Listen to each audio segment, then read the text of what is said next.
Welcome to another episode of Sjogren Strong. My name's Brian. And my name is Lupe. And today we have a special guest with us. Andrea Olexi. Hi, how are you? Due to a technical difficulty, we're going to pick up where Andrea describes what led up to her Sjogren's diagnosis. She's talking about uveitis. That happens in your eye. It's called uveitis. And, here's some things I want you to do, some prescriptions. He said, a lot of people get this and it happens once and it goes away and we never know why. But if it comes back, come see me again. So it did come back about a month later, and he sent me to the rheumatologist who started running every blood test under the sun. And I have the app for the doctors network that I'm part of. So as the test results were coming back, I could see if they were negative or positive. And I saw that I had 4 positive test results. And I went into Google and I typed in the 4 different test results that came up positive. And it was Sjogren. Wow. Yeah. So that's I guess leading up to my diagnosis. That's my story. Well, no, and thank you for sharing that. Sure. It seems the common theme as we talk to more and more people with Sjogren's is the length of time to a diagnosis of Sjogren's, right? Because it's not typically somebody looks for there. You go in with dry eyes and they do something to handle that rather than ruling out root causes, it seems, or joint pain. Like right. You said, they x-rayed and dismissed it. So, Yeah. So it turns out that, I found a really good rheumatologist who specializes in autoimmune diseases and treats a lot of patients with Sjogren's. So I was lucky to find her here in the San Diego area. So it turns out my joint pain isn't arthritic, it's tendinitis. So it's a swelling of the tendons leading to the joint is what's happening. So, she has me on a couple different prescriptions right now. I am lucky enough to be a person who can take pilocarpine, which is medication that helps with the production of saliva in the mouth. And I guess there's a really high, more than 50% of people who try to take it have a bad reaction to it. So I was one of the lucky ones who can take it without any reaction. I just get the benefits from it. And the first time I took it, and it kicked in within an hour, and it was like a miracle. I didn't realize how much I'd missed moisture in my mouth until I had it back. And how long do you produce saliva for with one pill? It lasts for a couple of hours. I take it 4 times a day, and I usually know that it's my body gives me a signal that it's about time to take it again because I start getting excessively thirsty. And it's funny because the first time a doctor asked me if I had dry mouth, I said no, because I didn't think of it as dry mouth. I thought of it as excessive thirst. That makes sense. I would drink a big glass of water in the morning, and then I would go to work and fill up a water bottle and drink it, the whole thing, and then fill it up again to sip on throughout the morning. And I just thought, well, I'm just really thirsty all the time. So how many doctors would you say you saw before you received the diagnosis? Oh, gosh. Well, I've been to my regular doctor and then gastroenterologist, and I see a neurologist for my headaches. And the rheumatologist who I went to, who actually ran all the lab work in the end, I had seen him before because I also have psoriasis. It's a pretty light form of psoriasis. It's only in a few places, but I thought maybe my achy joints were related to the psoriasis. So I had gone to him a year before, and that's when he x-rayed my joints, and he said, no, you don't have psoriatic arthritis. And that was the end of it. He didn't look into what it might be instead.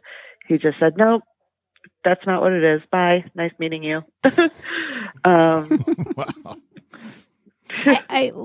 That happens a lot, actually. This is not what you have. Okay, bye. Yeah. Yeah. Yeah. So, and then again with the gastroenterologist who I had just about every test. I can't even think of some of them, but a couple different tests where I had to lay in a booth, like an MRI and a CAT scan, and I had a colonoscopy, and then they even did a test where they had me swallow a camera. What? Oh. And yeah, it's like a little pill that is a camera, and they track connected to wirelessly to a little bag that I had to walk around with for the day, and it records everything into the little bag. It took forever to get those results, and then they said, well, it was inconclusive. Oh, after all that.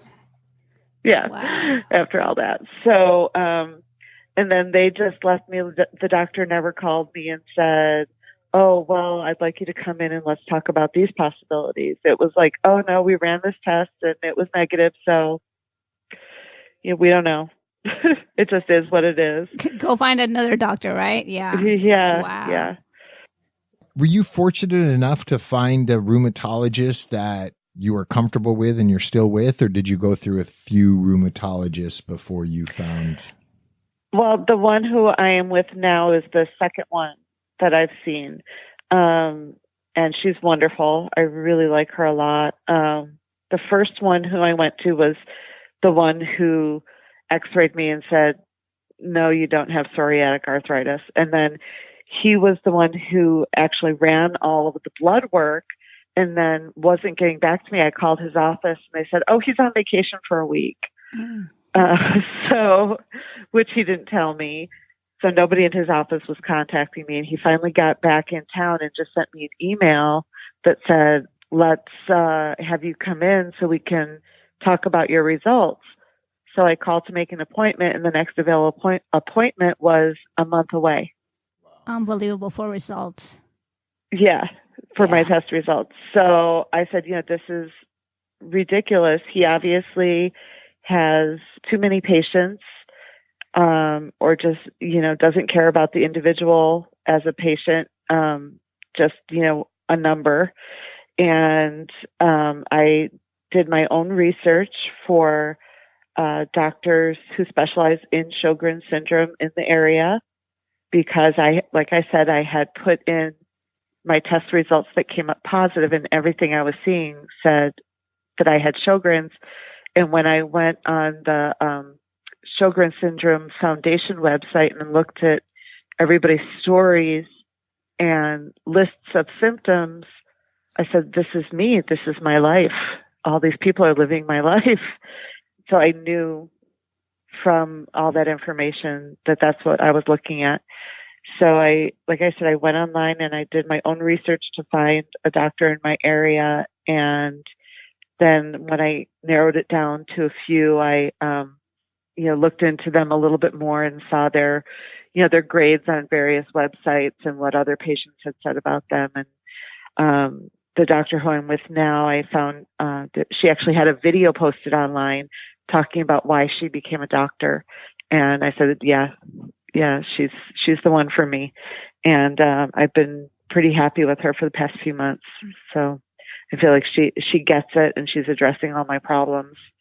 After I had decided to switch to her, the first doctor sent me an email saying, I'm thinking that maybe some of your test results were false positive. So I want to run them again. And I said, I've switched doctors, so you don't need to worry about me anymore. That's right. Good for you. Yeah. Wow. So I felt like he was trying to prove to me that there was nothing wrong. Yeah. That it was all in my head. He was determined to, even after all those tests came back positive, he was determined to show me that I didn't have anything wrong with me. So I just, like I said, I listened to my gut and went elsewhere. Yeah, and that obviously sounds like it was a great decision you made. Yeah, definitely. So how would you rate your quality of life now that you've been on a course of treatment for a little while? Things are definitely getting better. I'm a teacher. So this school year, started middle of August, and I've only had to take 2 sick days so far this year. So I don't think that's bad at all. And I'm able to, do what I need to do at work and walk around campus. And my family has been really super supportive, and that means everything. My husband has been amazing. He'll even tell me, he'll see me trying to do stuff and say, "Hey, honey, don't overdo it. And, you're going to be tired later." And he'll stop me and say, are you okay? Do you need help with that? Why don't you get some rest?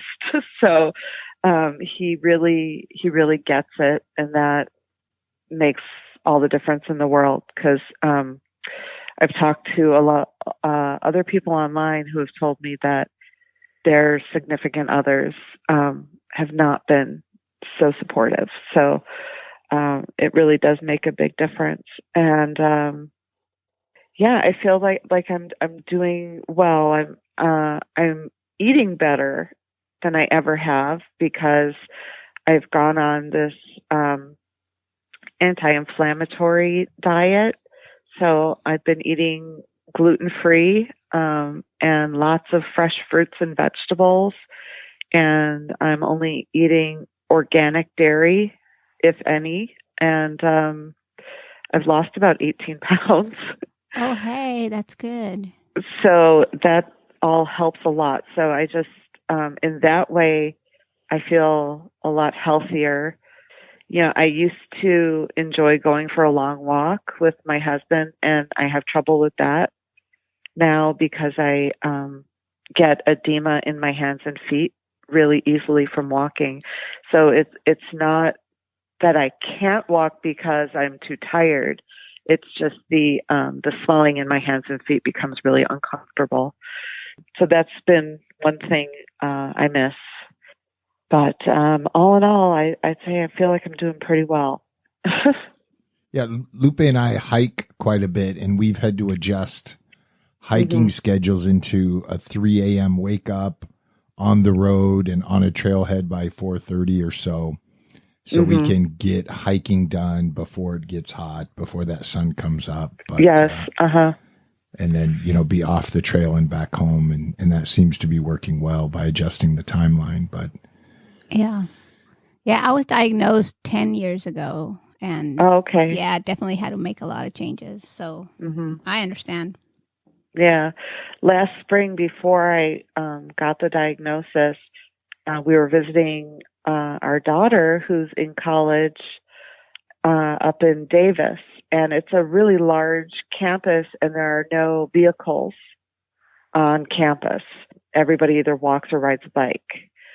And we were walking around campus and seeing all these things that she wanted to show us, and I had to stop.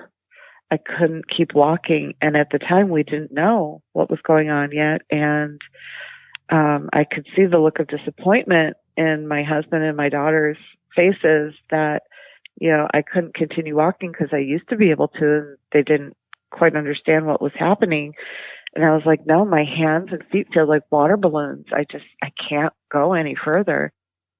Oh, God, I'm getting teary-eyed just thinking about it. And, I had to stop and get a cold drink and put my feet up for a while. And my husband had to go get the car from where we parked and pull up to the closest spot possible. And it was really hard. So, again, once I got the diagnosis and I saw that that was a symptom that could possibly happen, it made me feel better because I knew there was a reason. Right. Have you had issues with glasses, contacts, or eye surgery? Well, I actually had LASIK like 3 or 4 years ago, And because I couldn't wear contact lenses anymore because my eyes were dry, but I didn't know what was causing it at the time. I thought it was the contact lenses that were causing my dry eyes. And I didn't want to have to wear glasses all the time, so I had LASIK, and it didn't last because my eyes continued to be dry, and the dry eyes affected my eyesight. So, and then when I had the uveitis, it affected my eyesight to the point where I'm now back in glasses again. So, little did I know. Yeah. Have your doctors talked about any medications for the edema? No, they just, not yet. Right now I'm on the pilocarpine to help with the moisture in the mouth. And I am also on, Plaquenil, which is it's a milder, autoimmune immunosuppressant drug. So I've just been on that one for a little over a month now. So I'm not quite sure of if I'm seeing the benefits from it yet. A little bit. My joint pain used to wake me up in the middle of the night, every night. And now it's less often. It still occasionally does wake me up, but less often than it used to. I feel like I have a little more energy during the day than I used to, but I think because I'm still only a few months into this, I think, we're kind of taking it one step at a time. It's like, I feel like every time I go to see the doctor, she says, what is the symptom that's bothering you the most? And we address that. And she doesn't want to give me too many medications all at once. It's like, let's try this one and see how it goes. And if we need to, we'll add another one. So now I have two. We'll see how it goes from there. They say that Plaquenil takes a few months to kick in. Yeah. So like I said, it's only been maybe about six or 7 weeks that I've been on it now. So like I said, I'm not quite sure if I'm seeing the full effects of it yet. We'll go from there. Next time I see the doctor, we'll, evaluate how well that one's working and, see if we need to replace it or add something else. And how often do you see the doctor? Once every 2 or 3 months. I think the first time I saw her again a month later. And then last time I saw her, she said, okay, let's wait a couple of months. Let's give it a couple months to see how this next prescription does before I see you again. So, and then of course she's always says, if any questions come up in between, or if you feel like this really isn't working, just call and we'll evaluate from there. That's awesome. Sounds like a great doctor. Yeah, she is. Are you experimenting with any holistic approaches for any of the symptoms? Well, I am taking several different, like over-the-counter, dietary vitamins and supplements. I'm not sure if any of them are helping. I take calcium with magnesium and zinc. I had heard magnesium might help. What else? Mostly just the regular vitamins, but instead of taking like a 1-a-day tablet, I'm taking them separately, like a B complex vitamin and vitamin D, which I up a little bit from the normal, because I was also found to be vitamin D deficient. And then I take the vitamin C on its own, and let's see what else. Oh, I have, other prescriptions that I'm still taking for my chronic migraines, preventative for those. But yeah, other than just vitamins and supplements and the diet that I've been on, not really. I haven't looked into anything beyond that. I recently introduced turmeric and ginger to my diet. Okay. I find that helps me. Turmeric, what does that help with exactly? Inflammation. Yeah, they're both anti-inflammatory, or say to have anti-inflammatory properties. And in the last, month or so, I've heard less complaint about joint pain from her. And it's okay. ginger, turmeric, black pepper, cayenne pepper, thyme. Yeah. Okay. We'll make teas or put it in shakes, or when I'm cooking something that can tolerate those spices, I'll cook with them pretty heavily. And it seems to be, and the thyme tea in the morning actually smells awesome. Oh, really? Is that the one that's helping me produce saliva? I don't know which one it is, the time. And I have so much saliva, I don't know what to do with, because I'm not used to it. You know what I mean? Just how you said. Right. Yeah, that is, you don't know how much you missed it until you get it back again. Yeah, exactly. Well, I do have a little garden in my yard where I'm growing basil, tarragon, and rosemary. So I could absolutely add some thyme to that. And ginger root is always a nice thing to keep in the house. I could definitely try some of that too. And then you said turmeric. Yes. I like putting that in my shake in the morning first thing. Because we have trouble swallowing pills. At least I do. So I like to take all my supplements and everything, and I put everything in a shake, and I'm done for the day. But yeah, it's been helping me tremendously. Turmeric. Yeah. I'll have to look into that one for sure. So what kind of flavor is turmeric? Like what kinds of foods would you typically see that in? Curries. Oh, okay. Are pretty heavy in turmeric, and it's going to stain whatever you put it in an orangey color. Right. So if you're one that doesn't like the look of foods, then, keep that in mind. But it has flavor to it, but I think we've both been accustomed to it's a protein shake. I'm not sitting down to a 4-course meal to enjoy the flavor. Let's just get this protein shake in us in the morning and be done with it. But it's not bad. I don't think it's a terrible flavor. I've taken pictures on my shakes and I've sent them to my sisters, and they say, "Oh, that looks like pineapple." Oh, it doesn't taste like pineapple, but it's not bad. I typically have a protein bar for breakfast. I found some gluten-free protein bars that I really like. I just typically have one of those for breakfast. And then we have a salad bar. I'm lucky enough to be at a school that has a really healthy lunch option. Mm-hmm. So I pretty much take, just fresh fruits and vegetables and some hummus. And it sounds like something that I could, sprinkle in the hummus pretty easily. That flavor, it sounds like it would be compatible.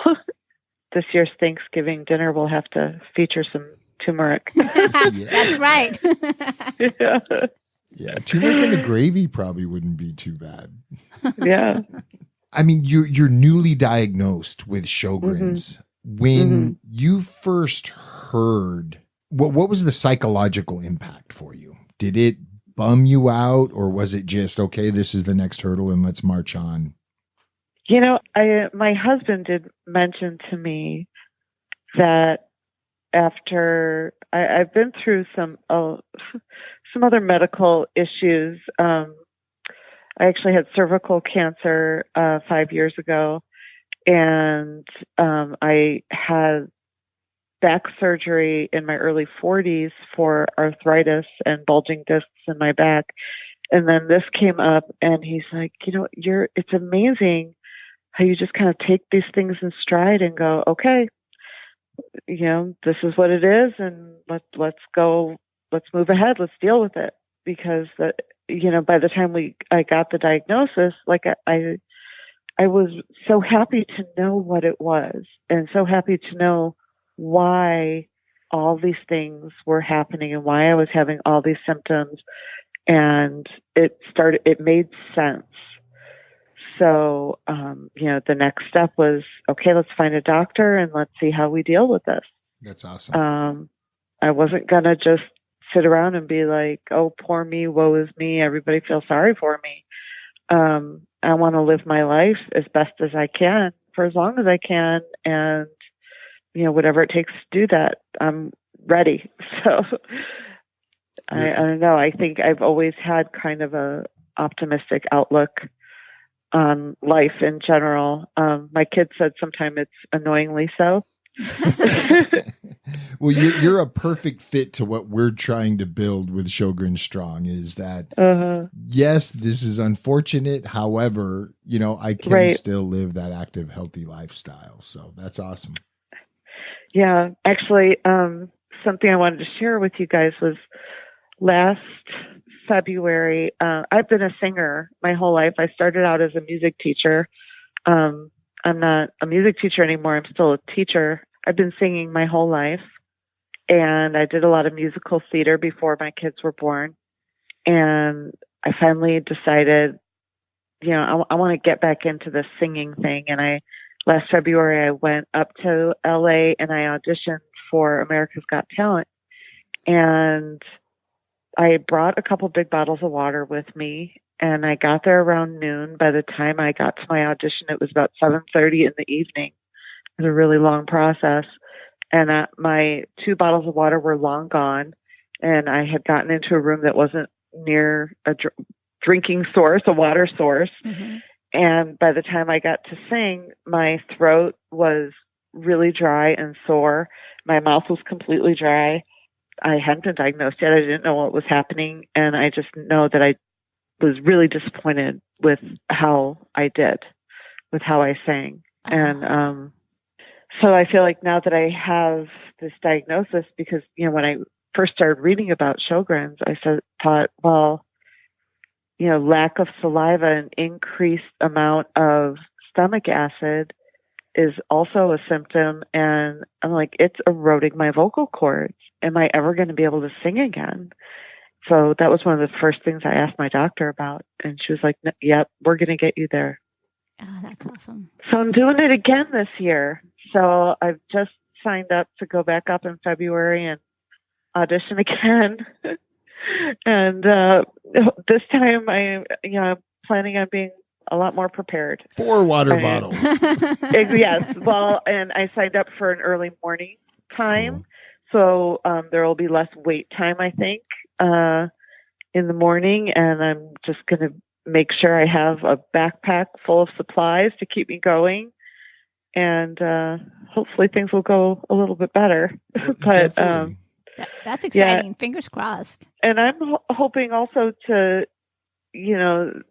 tell them my story with Sjogren's, and maybe even be able to use that as a platform to get some awareness out there to people about what it is. And I think there's probably a lot of people everywhere around the world living with symptoms and having no idea what it is, and just thinking it's just their life, and that, this is their life now, and that's just what they're going to have to deal with. And people need to know that things can be better, that there are answers out there.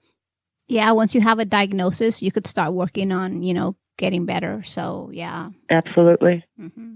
And it seems like so much of how we feel has to do with what we're consuming or putting inside of our body. And, and it seems like every time we learn something, we'll give it a try, and it either we feel there was an effect or we feel there was no effect, and we move on to the next thing. But it seems like every time we find that puzzle piece that does help a little bit, we get to go down, the next mile of the road a little more comfortably, looking for that next puzzle piece, and hopefully it all comes together. Exactly. Yeah, I agree.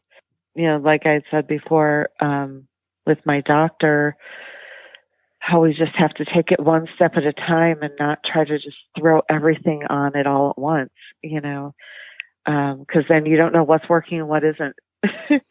You try one thing at a time, see how it works, and then move on from there. Right. You got to definitely take it slow. Mm-hmm. What advice, if any, do you have for, our listeners, anybody who's out there listening? If you're suffering from symptoms and you don't have a diagnosis, you know yourself better than anyone else. And don't let anybody tell you that there's nothing wrong with you when you know that there is. Be persistent, ask for certain tests, because I think a lot of the tests that I had aren't ones that they would typically run. This doctor was like, okay, well, autoimmune, I guess we'll just test for everything autoimmune. but a lot of doctors wouldn't think to test for Sjogren's. So be your own advocate when no one else will be. Just know that there's hope once you have a diagnosis, that there's a lot that can be done, and it's reassuring to know that this isn't life-threatening. Once you know what's wrong, you can deal with it. You can live with it. What physical activity are you able to maintain at a level that you feel is still keeping your body strong with your symptoms that you're currently experiencing? I do a lot of stretching, especially for my joint pain. I find that helps a lot. So I'm trying really hard to keep flexible. And I think, as we get older, that's important anyway, even if you don't have an autoimmune condition, that, flexibility is, lack of flexibility is something that plagues elderly people all the time. I do things to help with balance, a little bit of relaxation, yoga kind of things, with that helps with stretching and strength. My job, I'm a special education teacher, so I work with children all over the school campus. So it keeps me moving. So it keeps me walking, and I try, even though I can't walk for long periods of time, I try to get in at least 5,000 steps a day. I know that some people say 10,000, but in my case, I'm pretty happy with at least 5,000 a day. I think it's just important to not be sedate, to keep moving. Definitely. And keep your body going. Correct. Definitely. I've been told that Plaquenil, you become sensitive, very susceptible to infection. Working with kids, do you find the same? Well, I I keep a bottle of moisturizing hand sanitizer on hand. So I use that a lot anytime I'm with kids who, have particularly dirty hands or runny noses or they're coughing. Yes. So I have my moisturizing hand sanitizer because my skin tends to be dry. Correct. I'm just careful to take care of myself and, wash my hands a lot and get plenty of rest. The extra vitamin C and the calcium with the magnesium and zinc, those are all boosters to help with those kind of germs.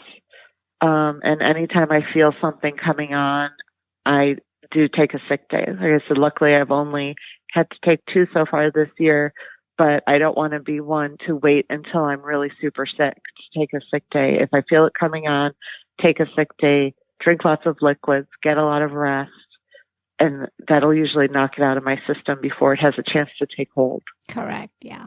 Yeah, that's one thing. When Lupe gets sick, it seems like, if I get even a slight cold, we're quarantining each other to separate parts of the house, and it's right. Because if she gets that cold that I might deal with for 4 or 5 days, it takes her body a lot longer to deal with it than mine, and she's down pretty hard. So yeah. Like I said, as soon as I feel anything starting to come on, I try to take care of it immediately before it has a chance to come out full blown.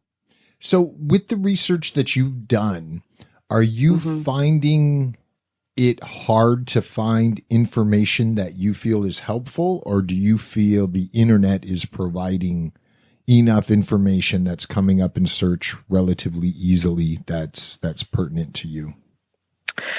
Well, the Sjogren's Syndrome Foundation website, I've found a lot of good information there. And I'm actually finding a lot of good information on some of the Facebook support pages, just from other people who have been diagnosed with Sjogren's, who've been dealing with it longer than I have. Just asking questions of other people and saying, what has worked for you? have you tried this particular drug? Have you tried this particular, remedy, and how has it worked for you? I've been finding that that's a really great place to share. So it's not so much, finding articles or that kind of information, but just sharing with other patients who've been dealing with it. It's kind of like not having to reinvent the wheel, when there are so many people out there. Yeah, no, definitely. And like yourself being so giving of your time right now, spending it with us and us putting this back on the internet, we found a lot of great information and met some awesome people like you on groups on social media platforms. So that's an awesome. Well, is there anything else you would like to say to the listeners to give them a little bit of encouragement before we end? Oh my goodness. Like I said, I'm still fairly early on in my journey, but because I have a hold on it now and I know what I'm dealing with, I feel positive, and I think that, like I said before, anybody who's dealing with these symptoms, who thinks that this might be what they're dealing with, be your own advocate, get out there and, try things, even if you're not with a rheumatologist yet. There are diets, there are exercise, other things that you can do for yourself to improve your quality of life. And that's really what it's about with Sjogren's, is quality of life, not quantity, because, we're not looking at something that shortens your life. It's, there's no sense of dread with this that, I only have 5 years to live, nothing like that. So we're basically just looking at quality of life. And there are so many things out there for us that we can do. And like I said, with the gluten-free diet that I've been doing, gluten-free has become so mainstream now that there are great foods out there. There's pasta made of brown rice flour that tastes just like any other pasta. I haven't had to give up spaghetti. Oh, good. There's gluten-free pizza crust made out of cauliflower that's delicious. I feel healthier inside because of the way I'm eating now.